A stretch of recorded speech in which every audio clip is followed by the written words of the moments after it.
लाभार्थियों के कुछ अनुभव आपने भी सुने, मैंने भी सुने। एक बहन जब आवास की चर्चा कर रही थी तो मुझे अपना बचपना याद आ रहा था कि घर ना होने से और पक्का घर होने में क्या फर्क है। कई लोग कहते हैं मोदी जी ने क्या किया।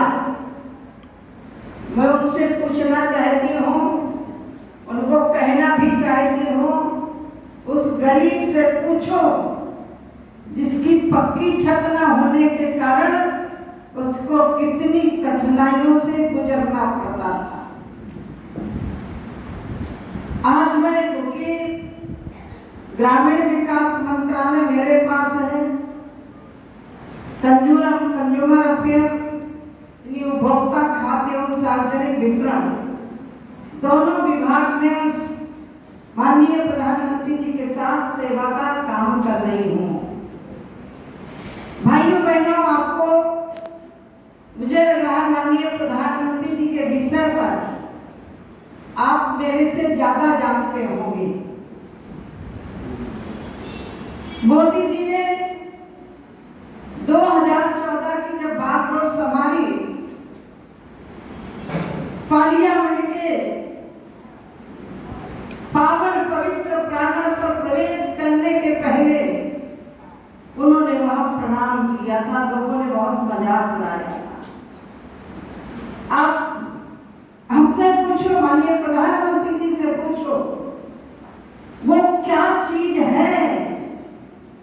कुछ लोगों ने पार्लियामेंट को अपने परिवार की जागीर समझ करके गरीबों का शोषण करने का काम किया था, लेकिन माननीय प्रधानमंत्री जी ने कहा ये पार्लियामेंट देश के गरीबों के भाग्य का मंदिर है, यहाँ से गरीबों का भाग्य बनेगा।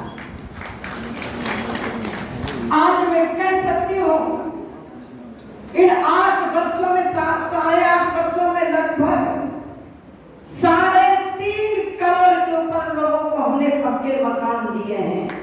3.5 करोड़, 10 करोड़ के लगभग उज्ज्वला के तहत गरीबों को हमने गैस सिलेंडर दिए हैं।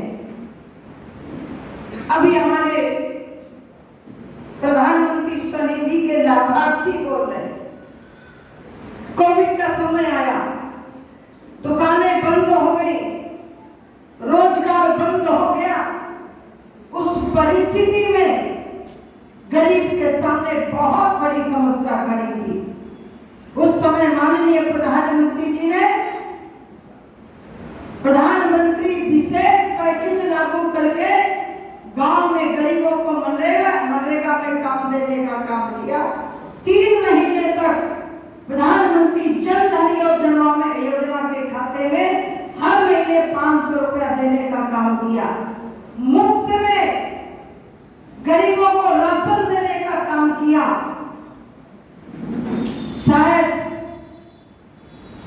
दुर्भाग्यवश कांग्रेस की सरकार होती जो आपको मुफ्त में वैक्सीन मिली है, ये वैक्सीन चाइना से मंगवाई जाती और फिर जो पैसे वाले थे पैसे में लगवाते, आप जैसे गरीबों को नहीं मिलने वाली। माननीय प्रधानमंत्री जी सरकार बनाने के बाद कभी पक्षपात नहीं किया। कोई भी गरीब परिवार हो, हिंदू हो, मुसलमान हो, ईसाई हो, पारसी हो, यदि गरीब है तो उसको हमने मुफ्त में राशन दिया है।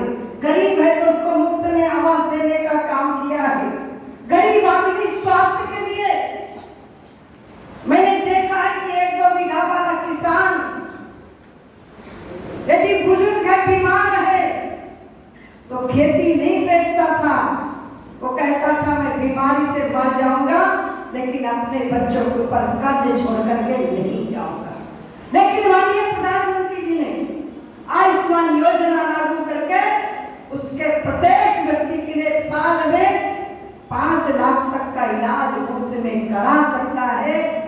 कौन, किसने सोचा जिसने गरीबी देखी है, जो गरीबी में जिया है, वही तो आपके लिए सोच सकता है ना। हमारे उत्तर प्रदेश की कहावत है, जाके पैर ना फटी बिवाई, पैर में दराज आते हैं, जाके पैर ना फटी बवाई, वाका जाने पीर पर आए। जिसने गरीबी देखी है वही तो समझ सकता है ना। और गुजरात के लोग तो बहुत सौभाग्यशाली हैं। पूरे देश का गरीब आदमी यदि उसको रोजगार कहीं ढूंढे मिलता है तो गुजरात में आकर के अपनी रोटी रोटी बनाता है। आज मैं कह सकती हूँ कि पूरे देश का माहौल बदला है। हमारे उत्तर प्रदेश में हमारी सरकार नहीं थी तो वहां कोई उद्योग लगाने नहीं जा पा रहा था, क्योंकि उद्योग लगाता उसके पहले गुंडे और माफिया नहीं करने पहुंच जाते। लेकिन माननीय योगी जी ने सरकार बनने के बाद वहां माहौल दिया। आज उत्तर प्रदेश में उद्योग धंधे लग रहे हैं, बन रहे हैं। मैं आप सबसे अनुरोध करने के लिए आई हूँ कि अभी आना चुनाव, कुछ ऐसी पार्टियां आई हैं, कल पैदा हुई है। मैं एक बात आपसे पूछना चाहती, इस देश के अंदर मोदी जी के सामने मोदी जी का विरोध है कि भारतीय जनता पार्टी का विरोध है? दोनों का विरोध है। और मोदी जी से क्यों चिढ़ते हैं? क्योंकि मोदी जी काम कर रहे हैं। आपको मैं याद दिलाना चाहती हूँ, इन गरीबों को जो आवास मिले हैं, एक तेलंगाना के भी मुख्यमंत्री हैं, वो भी प्रधानमंत्री बनने का ख्वाब देख रहे हैं। एक बिहार के मुख्यमंत्री हैं, वो भी मुख्य प्रधानमंत्री बनने का ख्वाब देख रहे हैं। एक पश्चिम बंगाल की ममता दीदी, जहां उनके गुंडे गरीबों का घर जला देते हैं, वो भी प्रधानमंत्री बनने की लाइन में है। अब पता नहीं कितने लोग लाइन में, भगवान जाने। मुझे तो रामचरितमानस की वो कथा याद आती है। आपने रामायण सीरियल में देखा होगा, जब राजा जनक ने धनुष यज्ञ की घोषणा की तो उस यज्ञ में पूरे देश के राजा पहुंचे। एक एक करके पहले धनुष उठा रहे, जब एक एक करके नहीं उठा तो सारे मिलकर उठाने लगे। तो लोगों ने कहा, भाई सारे मिलकर उठा रहे हो, कदाचित धनुष टूट गए तो क्या करोगे? ये सीता जी किसके जयमान डालेगी? कहते वो बाद में देखेंगे, फिर लड़ेंगे, भिड़ेंगे, कटेंगे, जो बचेगा फिर देखा जाएगा। ऐसे लोग सपना देख रहे हैं। और एक और है, नए धन्य है अन्ना हजारे जी, तुम लोग तो बेईमानी के खिलाफ आंदोलन शुरू किया था, तुमने भ्रष्टाचार के खिलाफ आंदोलन शुरू किया था, लेकिन तुम्हारे आंदोलन से निकला हुआ व्यक्ति आज उन्हीं के स्वास्थ्य मंत्री जेल में चले गए। नाम ले लो, केजरीवाल जी स्वास्थ्य मंत्री जेल में ही नहीं है, सुना है ना। और अभी पंजाब में 4 महीने सरकार पहले बनी है, वहां का भी स्वास्थ्य मंत्री जेल चला गया। आपकी लड़ाई लड़के जेल गए, आपके लिए संघर्ष करके जेल, हम भी जेल में गए, आडवाणी जी भी जेल में गए, रितंबरा जी भी जेल में गए, उमा भारती भी जेल में गई है, लेकिन जेल में भ्रष्टाचार करके यात्रा नहीं की, वो समाज की लड़ाई लड़के गए हैं। और ये किसकी लड़ाई लड़के जा रहे हैं? भ्रष्टाचार करके जा रहे हैं। अभी डिप्टी सीएम कहने जा रहे हैं, हम लोग शराब छुड़ाने की बात करते हैं, और वो जेल की यात्रा की अभी 2-3 गिरफ्तार हो चुके हैं। केजरीवाल कहते हैं, मोदी जी हमें बदनाम करना चाहते हैं, हम किसी को बदनाम नहीं करना चाहते। तुमने अपने जो शराब घोटाले किए हैं उसमें एक बात बताओ, अभी केजरीवाल आए थे ना यहाँ, एक फ्रीमिलर वाले के यहाँ भोजन भी किया था,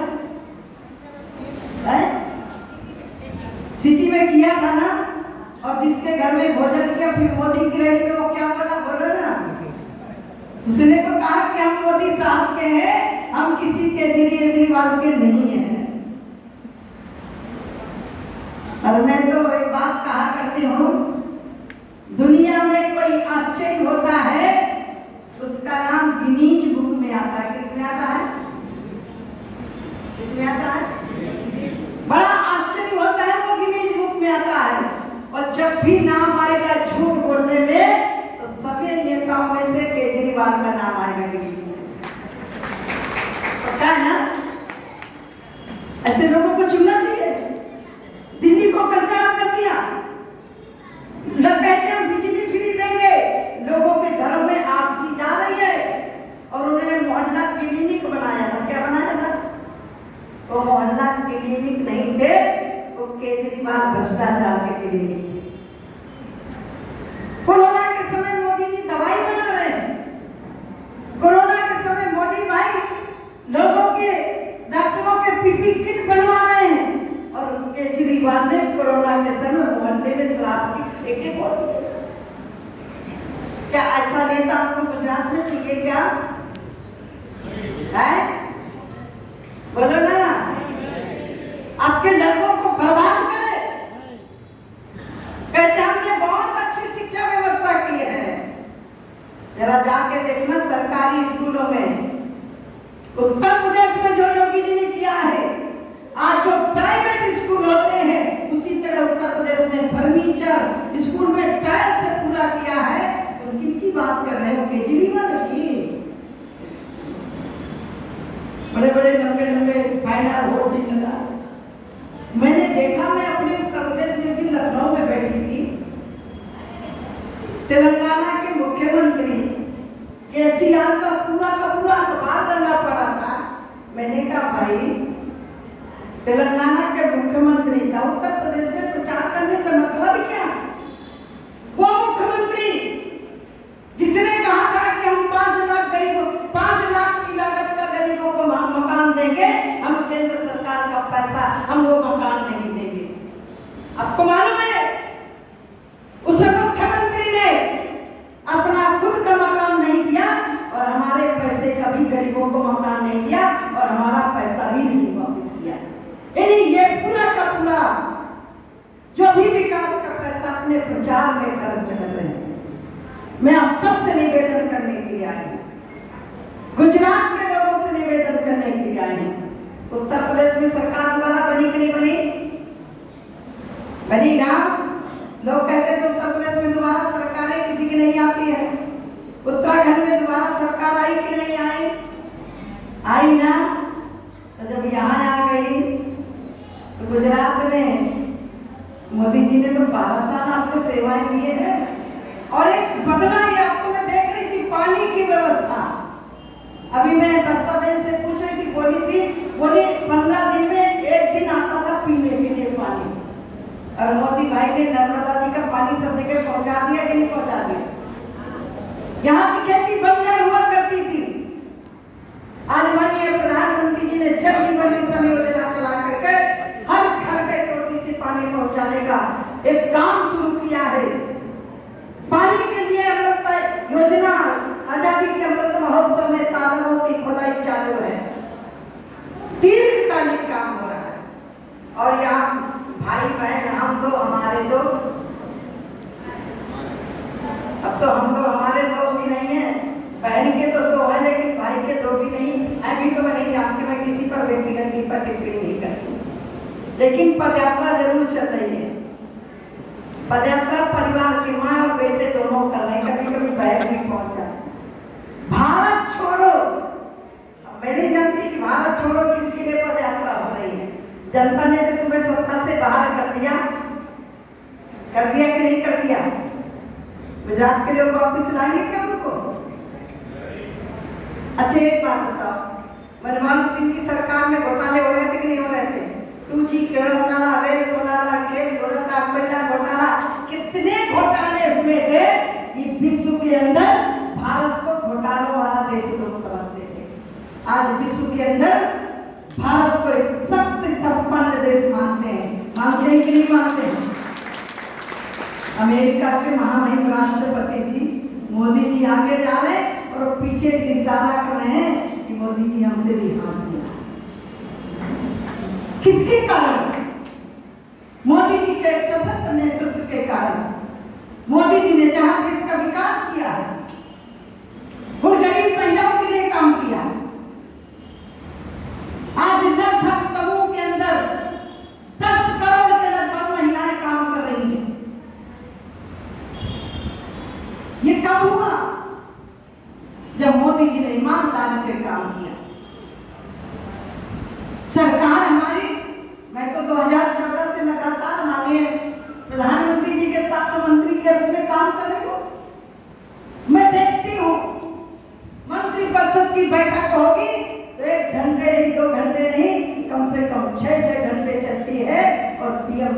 पूरी मीटिंग में बैठ करके प्रत्येक विषय पर अपना सुझाव देते और लेते भी हैं। ऐसा व्यक्ति कभी कभी आता है। अच्छा एक बात तो मैं आपसे पूछूं, क्या प्रधानमंत्री आवास में उनके भाई नहीं रह सकते थे? यहाँ तो ऐसे लोग हैं कि ना सांसद रहे ना विधायक रहे, सिर्फ सत्ता नहीं, इसके कारण दिल्ली में बड़ी बड़ी कोठियों में कब्जा किए हैं। माधव आपके अहमदाबाद गांधीनगर में एक छोटे से मकान में रहती। मोदी जी कहते हैं मेरा पूरा देश है, मेरे पूरे देश के परिवार के लोग हैं, परिवार की भावना से काम कर रहे हैं। आने वाले चुनाव में पार्टी ने मुझे इस विधानसभा में आपके बीच में काम करने के लिए भेजा। कई लोग कहते हैं मैं तो विरोधी नहीं हूं, जब तक टिकट ना हो सबको मांगना चाहिए। मांगने का प्रत्येक कार्यकर्ता का अधिकार है, मांगने में कोई बुराई है क्या? हमने काम किया है तो मांगने का अधिकार हमारा भी है, लेकिन जिस दिन टिकट घोषित हो जाए फिर उस दिन वो व्यक्ति नहीं होता, वो पार्टी का सम्मान चुनाव लड़ता है। उसके लिए हम सब लोगों को मिलकर काम करना चाहिए और सबके पास जाना चाहिए। मेरे क्षेत्र में नांदेड़ जी भी जाते हैं और हमारे क्षेत्र में इसी गुजरात में कोई कार्यकर्ता बनकर पंकज जी आए। मैं तो कभी नहीं मानती जिसने वोट दिया है नहीं दिया, मैं सबको अपना मानती हूँ। चुनाव तक होना चाहिए, चुनाव के बाद हम सबके हैं। अब तक बताए मुझे सबको मालूम है, नागेंद्र जी को भी मालूम है, जिसको मैंने लोकसभा में हराया, अभी 22 में पार्टी ने टिकट दिया विधानसभा का। अब मेरा दायित्व क्या बनता था? उसका विरोध करूं? नहीं, पार्टी ने टिकट दिया तो मैंने उनके लिए भी प्रचार किया और जहां से मैं विधायक थी विधानसभा में उसको हराया था, वहां से भी पार्टी ने शामिल करवा के उसके बेटे को टिकट दिया और मुझे वहां जाके सभा करनी पड़ी। जिसके खिलाफ मैं लड़ती रही और उसी को टिकट दिया तो मैं प्रचार करने। मेरा धर्म क्या कहता है? मैं पार्टी को अब आपसे पूछना चाहती हूँ, इतने राज्यों में सरकारें बन रही हैं, विश्व की नंबर 1 पार्टी है, यदि सबको नहीं लेंगे तो हम विरोधियों को खत्म कर पाएंगे क्या? बोलो ना, सबको साथ में लेकर चलना चाहिए। हमारा तो नारा है सबका साथ, सबका विकास, सबका विश्वास और सबका सम्मान। ठीक है ना? हम इस नारे को माननीय प्रधानमंत्री जी लेकर के चल रहे हैं, तो मेहनत करिए। मैं उदाहरण लेकर मैं अपनी बारी पर ध्यान दूंगी। कई बार होता क्या है, हम जाते हैं गांव में, कहीं किसी पार्टी का झंडा दिख गया तो हमको लगता है कि ये हमारा कार्यकर्ता और ये हमारे साथ आ नहीं सकता। मैं 2002 में विधानसभा का चुनाव लड़ रही थी। अब विधायक तो पूरे घर में देख में पैर छूना पड़ता है। मैं वोट मांगते मांगते घर में गई तो लोगों ने कहा कि ऊपर देखो झंडा किसका लगा है, और झंडा लगा था बसपा का। मैंने कहा कोई बात नहीं, घर में कोई तो होगा। मैं घर में गई और एक बूढ़ी माता थी, ज्वार जानते ना, ज्वार आपके यहाँ बहुत होती है, उसकी रोटी और चना का साग बना रही थी। तो मैंने उसकी आधी रोटी ली और साग रखा और खा के चली आई। मैंने उसे वोट नहीं मांगा। जिस दिन वोट पड़ रहे थे तो बसपा के बस्ते में नहीं गई, वो वोट नहीं, वो साध्वी जी जिससे खड़ी है वो बस्ता कहाँ लगा है, और वो गई अकेले परिवार में विरोध छेड़ करके मुझे वोट दे करके अकेले परिवार का एक वोट देके चली आई। 2007 में जब लड़ी तो अपन वोट दिया, अपने पति को भी दिया है, और 12 में पूरा परिवार आ गया, पूरे रिश्तेदार आ गए और मैं वहां से विधायक बनी। तो ये कोई जरूरी नहीं है कि आज हमारा विरोधी है कल हमारे साथ नहीं हो सकता है। राजनीति में कोई स्थायी विरोधी नहीं होता है, राजनीति में कोई स्थायी विरोधी होना भी नहीं चाहिए, और बल्कि जो कहीं खड़ा है उसके पास भी जाके खड़ा होकर के उससे कहिए भाई मुझे मेरे क्षेत्र में जानते हैं विधायक कांग्रेस से प्रेमदत्त तिवारी जी, उनका पूरा परिवार, उन्होंने कहा साधु जी मैं आपको अपना पूरा परिवार देता हूँ, लेकिन जब मरते वक्त क्योंकि मैं कांग्रेस को वोट देता रहा हूँ तो वोट तो नहीं दूंगा, न कांग्रेस को दूंगा ना आपको दूंगा, घर में बैठा रहूंगा। पूरा परिवार मेरे साथ आ गया, आज भी वो मेरे पास जुड़ा हुआ है। तो बहुत सारे ऐसे लोग होते हैं, उनके पास जाना चाहिए, घर में चाय पीना चाहिए, उनके दुख सुख में। और आज तो हमारे पास बहुत साधन है, कितने लाभार्थी हैं, 80 करोड़ लाभार्थी राशन के, वैक्सीन के, प्रधानमंत्री सम्मान निधि के, आयुष्मान कार्ड के, घर के, उज्ज्वला योजना के तमाम लाभार्थी हैं। उन लाभार्थियों की सूची गांव में निकाल करके हम उनके घरों में जाकर के बैठेंगे। कोई व्यक्ति नहीं है जो आपको मना कर सके। मोदी जी ने जो काम किया है, शायद भूतो न भविष्यति, इतना काम कोई नहीं कर सकता है। आप लोग बहुत अच्छे हैं। अभी आपने दशहरा मनाया, उसमें बुराई का प्रतीक रावण का दहन हुआ। अब आगे आने वाली दिवाली है, मैं आपको बहुत बहुत खूब खूब शुभकामना करूँ। बहुत बहुत धन्यवाद।